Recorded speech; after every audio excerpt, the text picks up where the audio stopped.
안녕하세요. 오늘은 스타일의 상속, CSS 스타일의 상속에 대해서 배워보도록 하겠습니다. 자, 오늘 수업까지를 하게 된다면은 본격적인 CSS 속성들을 배우기에 앞서서 CSS의 기초적인 문법을 이제 전반적으로 다 다루는, 다 정리가 되는 셈이에요. 아셨죠? 그리고 이제 다음 시간부터는 본격적으로 CSS 하나하나를 이제 상세하게 넘어가도록 하겠습니다. 자, 스타일의 상속. 우리가 상속이라고 한다면 무엇을 상속이라고 이야기를 하느냐? 보면은 이제 부모님이 계시고, 그렇죠? 부모님이 계시면 이 부모님의 재산을 이제 자식이 이어받는 거죠. 상속을 받게 되는 겁니다. 그렇죠? 그렇습니다. 자, 여기 CSS에서도 이 상속이라는 개념이 있습니다. 그래서 부모 태그에 적용되어 있는 어떤 스타일이 있는데, 이 부모 태그의 스타일이 자식 태그한테도 일정 부분 적용이 되는 것을 스타일의 상속이라고 이야기를 합니다. 됐죠? 네, 그래서 자, 한번 보면은 이런 걸 의미하는 거예요. 자, 예를 들자면 div 태그로 영역을 구성을 했고요. 이 div로 영역을 구성하고 div 태그 안에서 뭐 제목 태그 h1 그 다음에 p 태그 본문 이렇게 만들어 본다고 가정해 봅시다. 그리고 이제 새로 고침을 해보면은 이런 결과를 얻을 수가 있고, 자, 이러한 상황에서 이제 CSS에서 만약에 제가 여기 있는 이 div 태그를 이렇게 선택을 해서 글씨 색깔을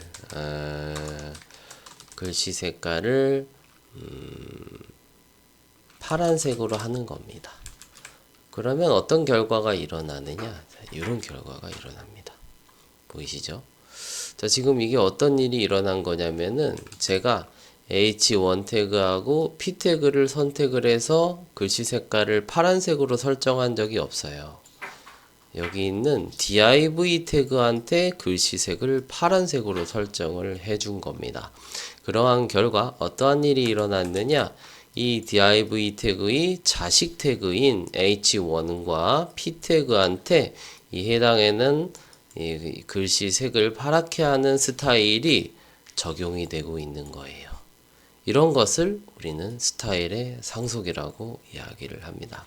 그래서 스타일 상속은 부모 태그가 자식 태그한테 스타일을 전달하는 것을 의미합니다. 아셨죠? 자, 그리고 예를 들자면 이제 이런 것들이 있죠. div 태그가 이렇게 있는데 여기 있는 div 태그한테 아니다. div 태그를 하나 만들고 여기 있는 div 태그의 안에다가 여기에 있는 이 div 태그를 이렇게 넣어 본다고 가정하겠습니다. 그러면은 이렇게 되겠죠. 그렇죠? 자, 이제 이렇게 태그 구성이 되어 있다라고 보면은 여기에 있는 이 div 태그한테 두 개가 지금 중첩되어 있으니까 지금 여기에서 이렇게 두 개가 중첩되어 있으니까 하나는 클래스명을 줘서 구분만 해보도록 할게요. 자, 이런 식으로 A라는 클래스를 주었습니다. 그리고 여기 있는 div 태그는 클래스를 B라고 한번 해보도록 할게요. 아셨죠? 좋습니다. 자, 이런 식으로 해 놓고 한번 보면은, 자, 우리가 이제 이렇게 div 태그라고 쓰지 않고 뭐 .a라고 쓴다면 어떻게 될까요? 자, 이런 식으로 되는 걸 볼 수 있습니다. 만약에 제가 빨간색으로 바꾼다면요, 저장하고 새로 고침하면 이렇게 된 걸 볼 수 있죠. 자, 현재 보면은 A 클래스를 선택을 해서 글씨 색깔을 빨간색으로 적용을 했어요. 그래서 지금 여기 있는 이 태그한테 글씨색을 빨간색으로 설정을 한 겁니다. 그럼 어떤 일이 일어나느냐? A 클래스의 자식 태그인 여기 있는 이 B 클래스 div 태그한테 해당하는 이 글씨색 빨간색 스타일이 적용이 되는 거예요. 있었죠? 그리고 여기에 있는 이 B 클래스는 전달받은 이 글씨 스타일을 어떻게 하느냐? 요 안에 있는 h1 태그하고 p 태그, 즉 B 클래스의 자식 태그한테 또다시 전달을 하는 겁니다. 아셨죠? 이런 식으로 해서 자, 우리가 지금 배우려고 하는 이 상속이라는 것은 스타일의 상속이라는 것은 부모가 자식한테 넘겨주는 걸 의미하고 스타일을 전달하는 것을 의미하고 이것은 연속적으로 일어난다라는 겁니다. 연속적으로 일어난다. 글씨를 잘못 써서 미안합니다. 아셨죠? 그래서 여기 있는 A 클래스 할머니 태그한테 주었던 이 스타일이 엄마 태그한테 전달이 되고 그리고 엄마 태그한테 전달된 이 스타일이 여기 있는 자식 태그한테 내리 전달이 되는 겁니다. 아셨죠? 스타일의 상속은 부모가 자식 태그한테 요소를 전달을 하는 것이다. 스타일을. 그리고 그 상속은 연속적으로 일어난다. 자, 그럼 이렇게 된 가운데 한번 보도록 하겠습니다.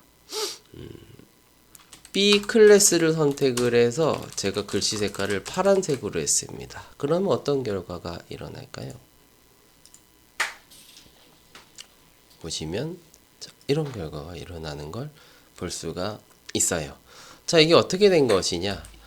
지금 할머니 태그한테 적용한 이 속성이 지금 어떻게 되고 있느냐? 여기 있는 h1 태그하고 p 태그한테는 h1 태그하고 h1 태그랑 p 태그 같은 경우에는 할머니 태그보다는 여기 있는 부모 태그, 즉 B 클래스한테 적용하고 있는 요 스타일이 부모의 스타일이기 때문에 이게 더 최종적으로 적용이 되는 것을 볼 수가 있습니다.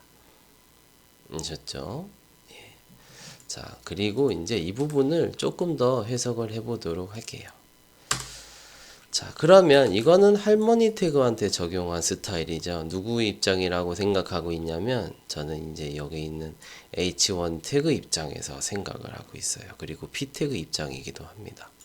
현재 이러한 상황에서 A 클래스는 할머니이고 B 클래스는 어머니입니다. 그렇죠?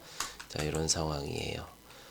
그래서 할머니 스타일보다는 엄마 스타일을 이제 더 가깝기 때문에 스타일을 따라가게 되는 거고요. 자, 이러한 시점에서 만약에 H1 태그를 선택을 해서 글씨 색깔을 초록색으로 한다면 어떤 일이 일어날까요? 자, 바로 세로 고침을 해보면 저장하고 세로 고침하면 이런 일이 일어납니다. 어떻게 되시냐면 자, H1 태그를 선택을 해서 글씨 색깔을 초록색으로 한 결과 지금 이 스타일을 지정하기 전에는 이제 상속 스타일이 적용이 되고 있었어요. 여기 있는 이 H1 태그한테는. 그런데 어떻게 됐어요? 이 태그를 직접 H1 태그를 선택을 해서 글씨 색깔을 바꿨더니만 지금처럼 초록색으로 바뀌게 되는 것을 볼 수가 있습니다. 자, 여기에서 우리가 알아야 되는 거는 바로 무엇이냐면은 상속 스타일이 있잖아요. 이 상속 스타일은 부모가 물려주는 스타일입니다. 그렇죠? 그런데 이 상속 스타일은 언제나 자식 태그를 직접 선택을 해서 스타일을 적용을 하는 것보다는 후순위로 밀려난다는 거예요. 상속 스타일은 언제나 후순위로 밀려난다. 아셨죠? 자, 이게 어떤 부분에서 제가 이 말씀을 드리는 것이냐? 자, 이 부분만 한번 볼게요. 기계적으로 한번 해석해 본다면, 여기서 관계를 인식하지 않고 그냥 여기 있는 이 부분만 보고 기계적으로 해석을 해 본다면, 여기는 클래스로 선택을 했기 때문에 우선순위 점수가 10점짜리 스타일 규칙이에요. 요거는요. 그쵸? 얘는 10점짜리고요. 클래스로 선택했으니까. 얘는요. 자, 이거는 태그명으로 선택을 했기 때문에 우선순위 점수가 1점입니다. 그리고 더군다나 아니죠. 그렇기 때문에 우선순위 점수가 높은 것이 최종 반영이 된다라고 이전 수업 시간에는 배웠었단 말이에요. 그쵸?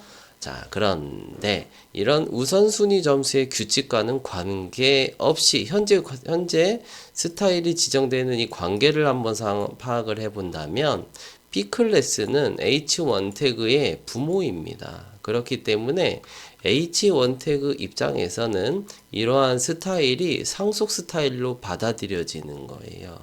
이런 상속 스타일은 언제나 우선순위 점수가 지금처럼 여긴 1점, 여긴 10점 높은 순위의 우선순위 점수라고 하더라도 상속 스타일은 언제나 후순위로 밀린다 라는 겁니다. 우선순위 몇 점한테 지고 있어요?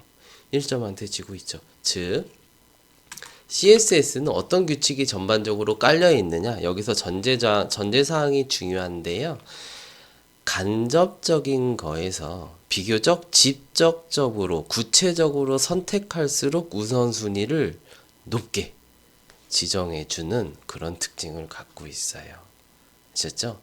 그래서 자, 이런 것들은 보면은 간접적인 스타일이라고 볼 수 있는 겁니다. 상속받는 거니까요. 그렇죠?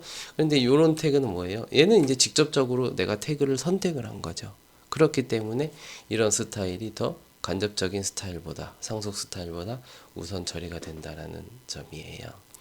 그리고 이런 거를 이제 해석을 해본다면은 전반적으로 CSS의 규칙 시스템이 어떻게 돌아가고 있느냐, 어떤 것을 구체적으로 선택을 할 때, 이래 뭐라고 하느냐면 특이점이라고 이야기를 합니다. 즉 구체적으로 선택자를 표현을 할 때 이 특이점이 높을수록 우선순위 점수가 높다. 그리고 적용이 된다. 스타일이 적용이 된다라고 해석을 하시면은 되겠습니다. 정리를 하시면 되겠습니다. 아셨죠?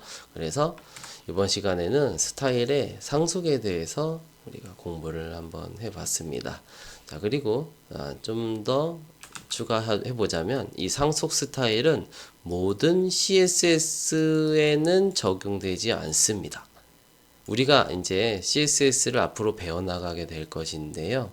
그 여러 가지의 CSS 속성들 중에서는 뭐 여러 가지가 있겠죠. 예를 들자면 태그의 형태를 바꾼다든지,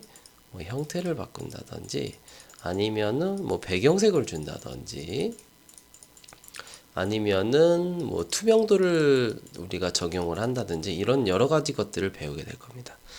그리고 이제 뭐 글씨를 색깔을 요래 지금 바꾸는 거 이런 것들을 한다든지 여러 가지의 CSS를 배우게 될 건데, 스타일의 상속은 주로 글씨와 관련된 CSS 속성들이 상속이 됩니다. 즉 배경색이라든지 뭐 형태라든지 이런 것들은 상속되질 않아요. 그러니까 모든 CSS 속성들이 자식 태그한테 상속이 되느냐?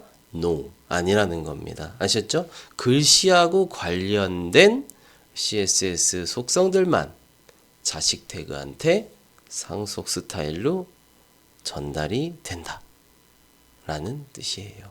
예를 들자면 글씨 크기, 글씨 색깔, 글씨체, 뭐 글씨의 스타일, 아니면 글씨의 굵기, 두께의 정도, 그 다음에 글자 사이의 간격, 그 다음에 글자 줄줄 사이의 이 행간, 이런 것들 있죠. 요런 속성들이 이제 부모 태그에 적용하면 자식 태그들한테 전달이 되는 것들입니다. 아셨죠? 모든 CSS 속성이 상속되지는 않는다라는 거예요.